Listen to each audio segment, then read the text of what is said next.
best in the city, yet it has a reputation, a national reputation, for the outstanding quality of its music. With the blessing of the school, the encouragement of Staffordshire, the support of parents, and the tremendous commitment of two members of staff, Gary Firth and Terry Bailey, Netherstowe School Orchestra and their wind band have won the highest accolade at the National Festival of Music for Youth. They've performed throughout the UK, in Europe, in the United States, and in that national home of great music, the Albert Hall. Soon they leave on their second American tour. This is their story and their music.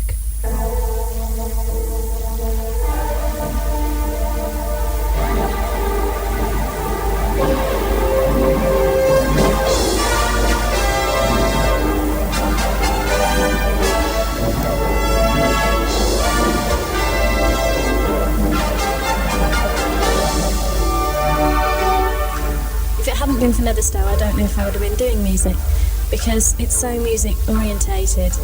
As soon as I got here, I was in the orchestra, and then the band began, and since then everything I've ever done is related to music. Really, this place is a little bit special as far as that's concerned, and music is such a very big part and is encouraged very much.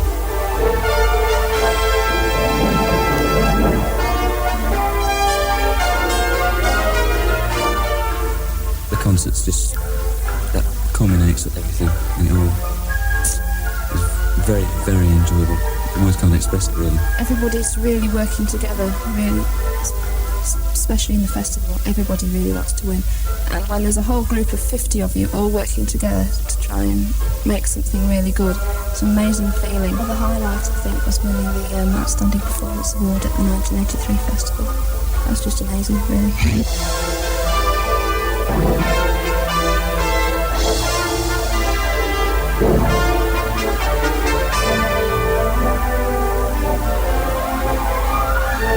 I don't think I'd have enjoyed my secondary school as much if the orchestra hadn't been there.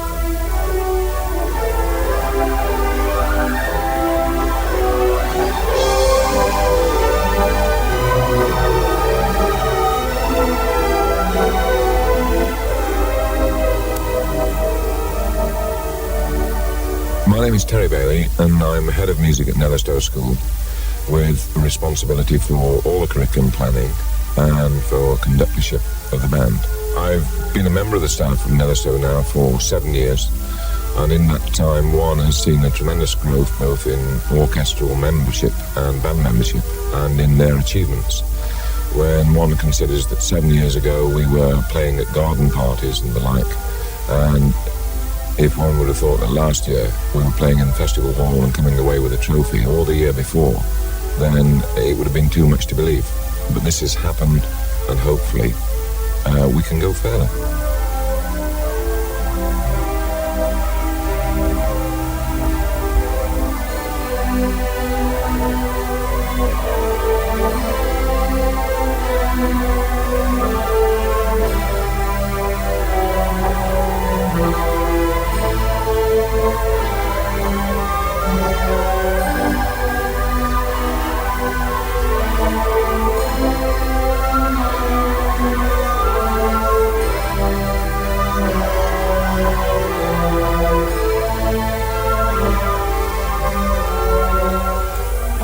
Violin at primary school, and then in the summer holidays before I came to Netherstowe, the music teacher, the conductor, came round, gave me music and said, I'd like you to play in the orchestra. So I came.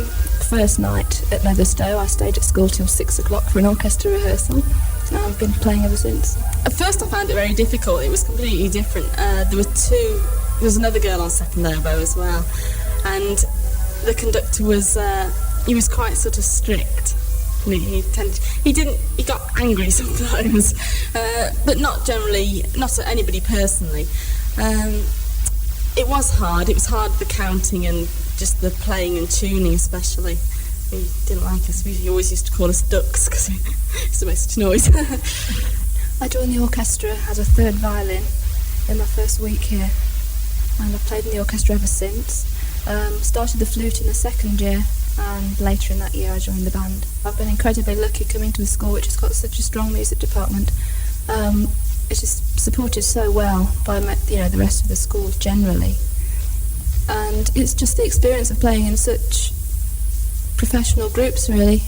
I play in a lot of other groups around the county, and it just isn't just the same at all. I just turned up for one, the brass sort of, you were given a mouthpiece, I think it was a trumpet or something, and told to blow it, and a few little ear tests, and then I ended up with a French horn. I think it was really because there's nothing else.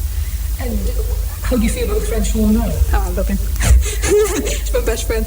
No, I've never regretted starting, and I've never considered giving up at all. I always remember my first time in orchestra. I think I went into orchestra in about the second year. It was after it, just in time for the German exchange at that time. And I'll always remember that the first piece we played was Beethoven's First Symphony, which was very ambitious for us at that time. And it was when we actually performed it was a great achievement. And that, I think, is the most memorable rehearsal, that very first one.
Taught in 3 authorities previously, and I had what I considered to be a damn good school orchestra in the last authority, which was in Nottinghamshire. And coming to Netherstone, with 3 days of being there, we were making a recording with the orchestra. There was a full complement of instruments there, 60-strong body sitting there in the hall rehearsing. And so, I mean, it was a fantastic kind of situation to come into. My colleague at the time, Gary Fairfield, built up the orchestra from 7 or 8 players into this magnificent body. And although one might say, by today's standards of what we've achieved, they were not accomplished, or not very accomplished then, it was certainly the best school orchestra that I heard in, 15 years of teaching.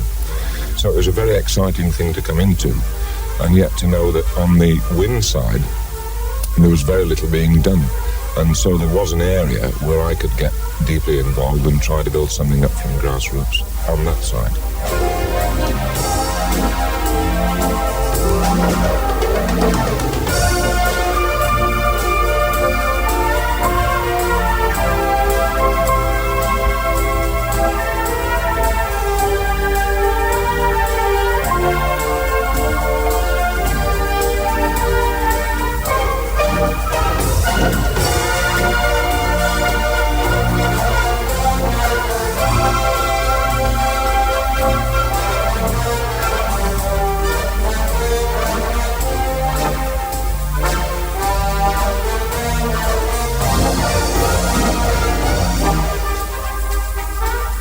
People were completely different personalities, different kind of socializing ideas and so on. But when it came to the business, I think we complemented each other very, very highly. And a lot of what we did separately rubbed off onto the other person, and we were able to, there was a constant exchange of musical ideas.